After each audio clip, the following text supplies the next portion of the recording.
When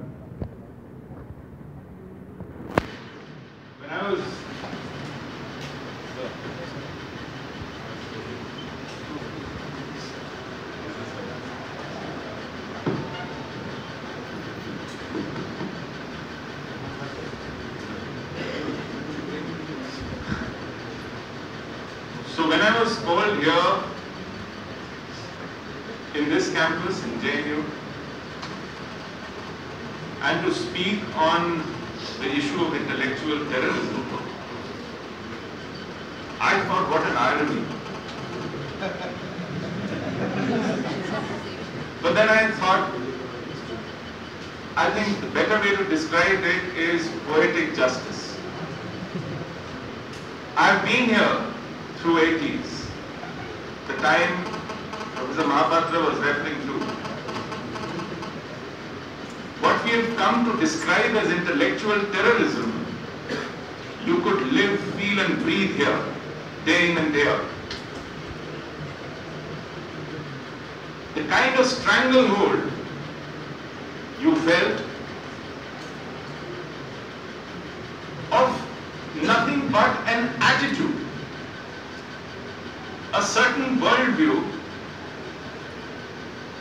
that thought nothing of bullying others into submission.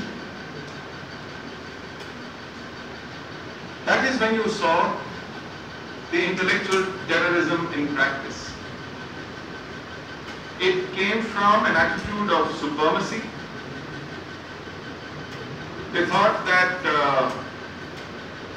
how they see the world is the only way, is the only truth, and everything else is buncombe. Not just that. In this belief, there wasn't the confidence of being right, but there was the intolerance of the other, perhaps out of fear that if it is allowed fair ground, it could topple you. That's another hallmark of intellectual terrorism, that it is intolerant, and that's why it terrorizes, and that terrorism reflects in the kind of violence you inflict on the other point of view. And can you imagine the kind of violence it would be if a teacher inflicts it on his student? A teacher-student relationship is sacred. It is of utmost faith and trust. But in the disciplines you teach, if the student holds a different point of view from you, you are made to suffer. Your grades suffer. You spent longer time doing your thesis. You were harassed. And you could see those who weren't even half as bright as you were hired in the same institution as being part of the faculty, and you were made to flee. That you saw in 80s because it was kosher then to pack faculties with the card members, with the comrades, with the friends who are your fellow travelers. And it was part of the course. It was normal to weed out people. I mean, right finger was an abuse. You could be called obscurantist, revivalist. In fact, if you fell out, even within the same ideology, you were called revisionist. That was Cold War era. Revisionists were hated a lot more than those who didn't agree with you on a basic ideological question. So we've seen, and this campus has been actually the bastion of practicing what we have come to now term as intellectual terrorism. Those authors who stepped out of line were ignored into oblivion Intellectuals worked as cabals, as groups, almost like academic mafia, to throw people out of their academic careers. And that would happen in a place which is considered to be a crucible of ideas where different points of view mingle, interact, and become a marketplace of ideas where the best idea must prevail. No such luck. Which is why when I thought that today this campus is hosting such a talk, it is only poetic justice because we've traveled in these decades to a point of view where we now recognize the disease. We summon enough courage to call it by its correct name. And we are much ahead and successful in fighting it out of our campuses, of our academia, of our media spaces, of our policy establishments, and indeed out of the political power itself. So this event is a significant acknowledgement of the fact that intellectual terrorism, as we knew it, is on a back foot, is fighting last-ditch battles, and is seen walking out of TV shows when they lose an argument. And much of that is the contribution of some of the worthy co-panelists. And I must tell you, if by that token, if I were to spin the term a little, with due apology, the other side would say the biggest intellectual terrorist going around these days is Arnab Goswami. Because he is giving them a taste of their own medicine. Today they realize how it feels when you are booted out of a conversation. How it feels when he anticipates what you are going to say and shuts you down with an admonition to boot. Now that is what used to happen some decades ago, when there was this pernicious consensus about what is right. I must take you back to some milestones of such terrorism that have occurred, and we being the kind of people with very short historical or political memory would do well to recall those events. Here we had, Professor Mahapatra would recall, invited Arun Shourie. In 1983 he had written a series in Illustrated Weekly called the Great Betrayal Series. That was the first time this magazine, I don't know how many of you have even seen a copy because Illustrated Weekly shut down more than a decade ago. At that time, those days, it was selling 500,000 copies every week. And never would miss a face on the cover. It would always have a face on the cover. But this series had only text, and it was 4 issues in a row with just text on the cover. That was the power of the content of what Arun Shourie wrote. It was popularly called the Great Betrayal Series, and it told you how in 1942, in the middle of our independence movement, the left betrayed it and backstabbed it.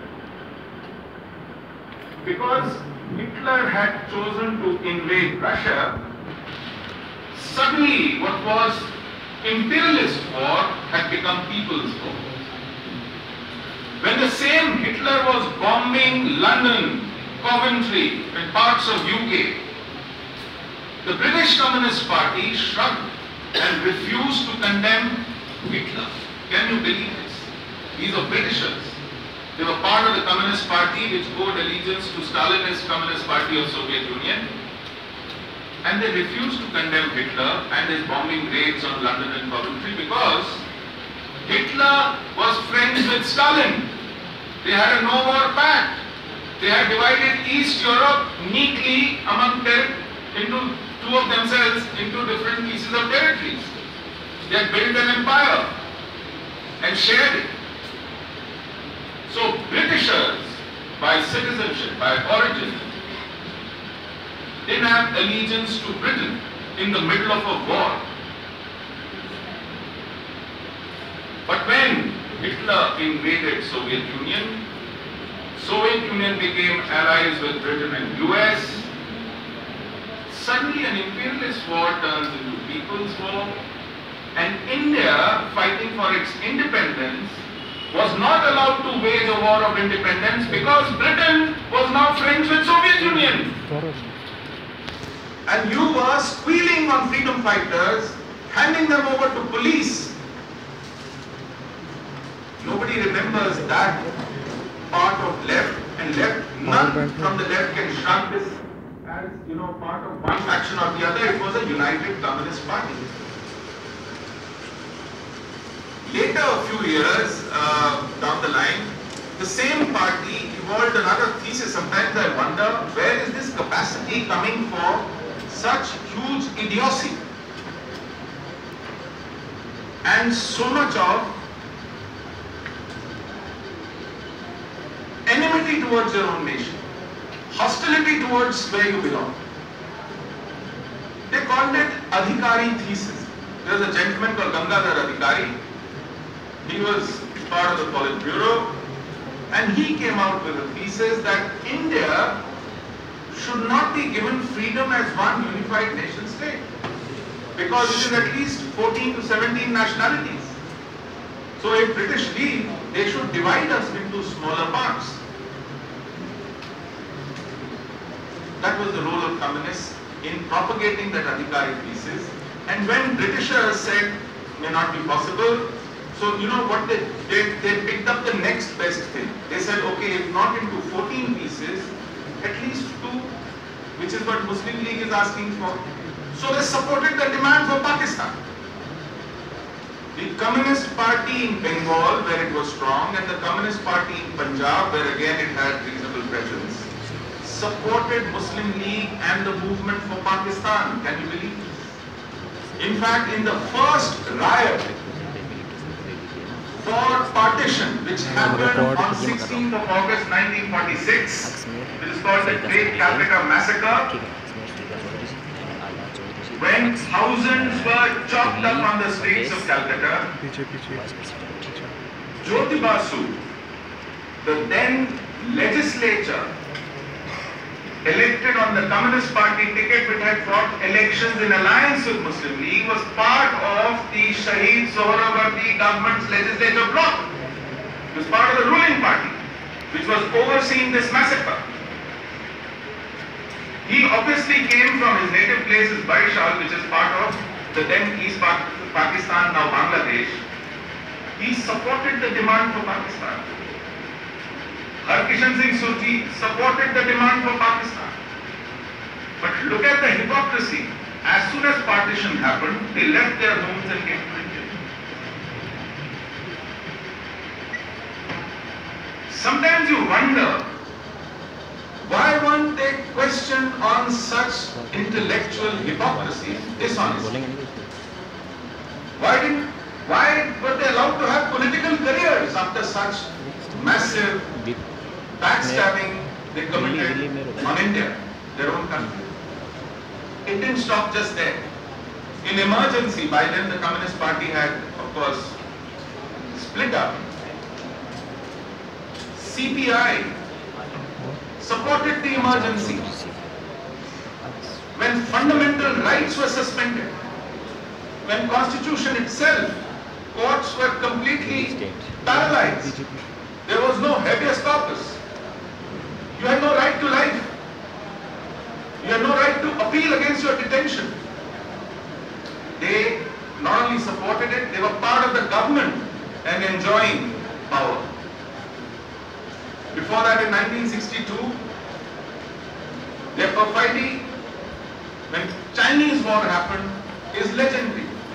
But what really made me laugh this time was when Achyutanandan, when there was a bit of a speculation whether he'll be given ticket to fight assembly elections this time in Kerala by CPM, he came out with a clarification He said, in 1962, I was wrongly punished by the party for organizing a blood donation camp for Indian soldiers. I never did that.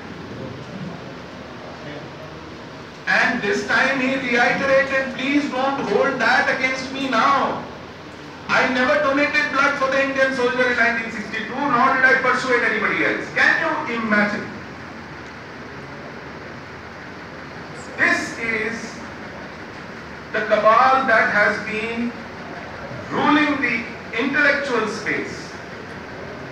Because Congress itself was intellectually bankrupt, they used the crutches of left in order to give themselves an intellectual cover. They handed over JNU to be populated by leftists under Nurul Hasan in 1967, when he was the education minister. They ruined the education in West Bengal. The same university that produced pre-independence a Nobel laureate called C.V. Raman, today boys and girls in Calcutta step out of West Bengal to do their graduation. It doesn't attract students from anywhere in the country, not even in West Bengal itself, for higher studies. Such is the level of intellectual supremacy, monopoly, intolerance that you have laid to ruin universities and campuses and academic quality. But they have been the ones ruling our spaces. And sometimes I wonder, why do we never put them in the dock, make them answer for their sins, and make them pay for it? They still roam around, offering sermons, offering an alternative point of view. In fact, just last week we had Mr. Prabhat Patnaik, the doyen of left history and left ideology, in a series of lectures in India Habitat Center. I think the next one is on 8th of October. Not just the lay comrades, but even Prakash Karan is attending them in the audience. So you might like to probably go there and see what is left of left these days.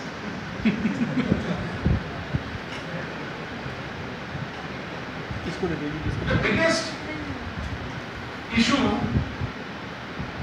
of this being practiced is in Kashmir, where I come from.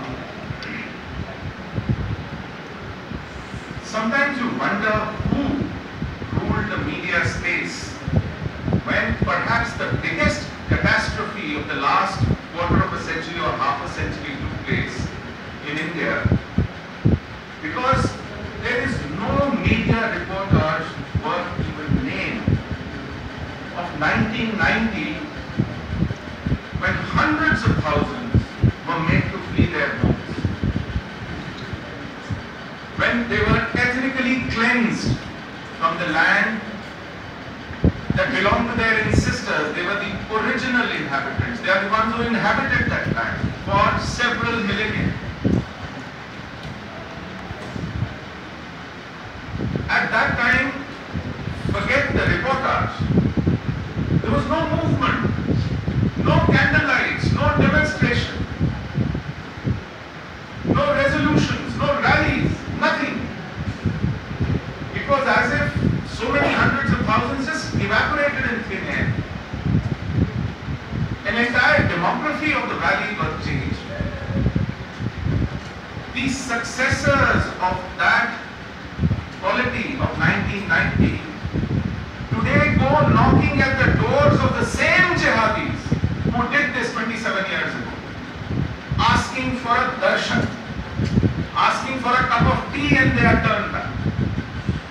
But they never come to those who suffered in that exodus, in that ethnic cleansing, in that genocide. Nobody raises a question as to why not even one murder, one rape, one desecration of temple, one swallowing up of an entire property, not one crime has been prosecuted, has been sentenced, has been convicted, has been punished. Not one. Shame. Hundreds of them took place. You have an entire country standing on its head because 4 boys lynched a guy in Dadri on some suspicion. But you do not have one finger raised on hundreds of murders, even today. Even today. I was at IDSA, which is a premier think tank run by the retired Strategic Affairs and Defense personnel just 10 days back. A gentleman called Air Marshal Kapil Kark was coordinating the discussion. I was the lone voice among about 6 who were there to enlighten the audience on what happened in Kashmir and how to reverse it. I said, forget, we are not flood victims, we are not earthquake victims that you throw money at us, say take a job, take some land, build a house and go back. We had our land, we had our homes, we had our jobs. We left all that because we were not safe. First tell us, where is the guarantee for safety? Before you push us back in order to wipe the slur off your face. 2, acknowledge why we left. We left because there was a genocide unleashed on us. Do you have the stomach to say that this 7th time that Hindus of Kashmir Valley fled their homes was not because there was an alien Islamic jihadist ruling Kashmir like happened in the medieval times, that there were Mughals or there were Chucks or there were Pathans. This time, the last time that we fled from Kashmir Valley was when a democratic secular constitution was ruling this nation. An elected government, democratically elected, was ruling this country. Under that dispensation, for the first time, Hindus had to leave Kashmir. Do you have the stomach to acknowledge that you were victims of a genocide and we just kept watching? We didn't do anything. Acknowledge that. Number 2, you know the kind of crimes we've suffered when we left and after we left. Because some of us were foolish enough to take your word and go back and then end up in massacres. Sangrampura massacre, Nadi Marg massacre, Bandhama massacre, where people were butchered in dozens.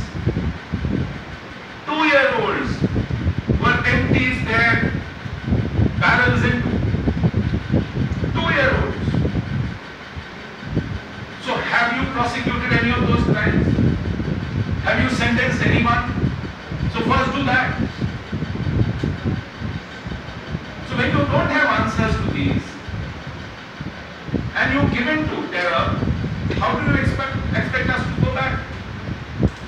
In answer to that, Air Marshal Kapil Kark says, hey, come on, you want us to acknowledge genocide, you want us to punish every little crime.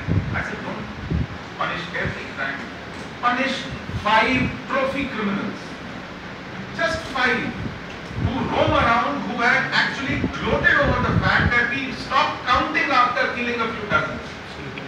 Just hang some of them. Those who have publicly acknowledged, those who were seen, known, just 5 of them. It will give us some kind of faith and confidence that you have the political will, even in symbolism we will accept it. To that, Air Marshal Kapil Kark says, then it will never happen. Sorry. These are the people who are still vestiges of the previous intellectual establishment ruling some of our spaces.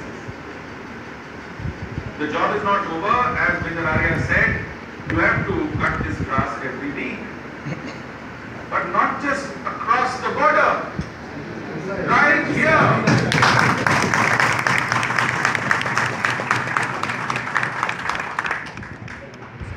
We have a problem.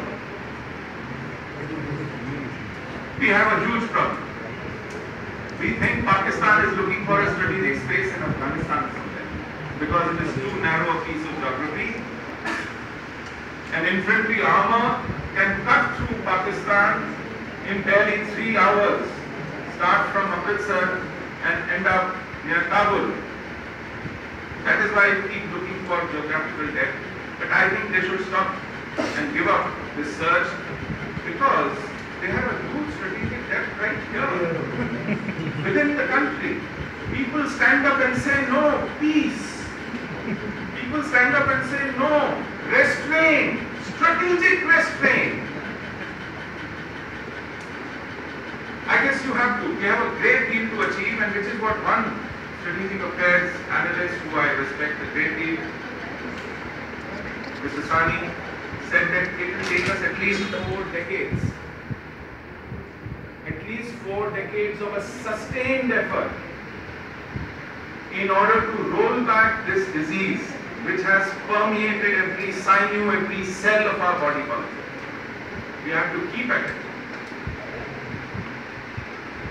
There's a lot I could have said,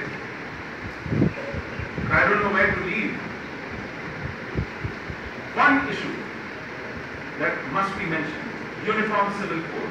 There cannot be a more secular demand than this. You have created a jihadist exception. Then Mr. Tufail Ahmed, who I respect immensely, is fighting a lone, courageous battle.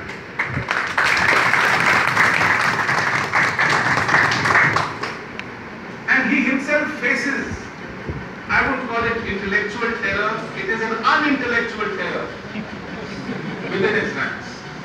But terror it is. At every walk of life. And we need to stand together. And before we do anything, we must first and foremost learn to identify it by its correct name. Not underplay, not dilute it, not in the interest of political correctness, call it something else. Call it by however unpalatable the truth may be, the correct name. And that is the first step towards fighting it. I'm sure the way things are panning out, we will get there. Thank you and Jai Hind.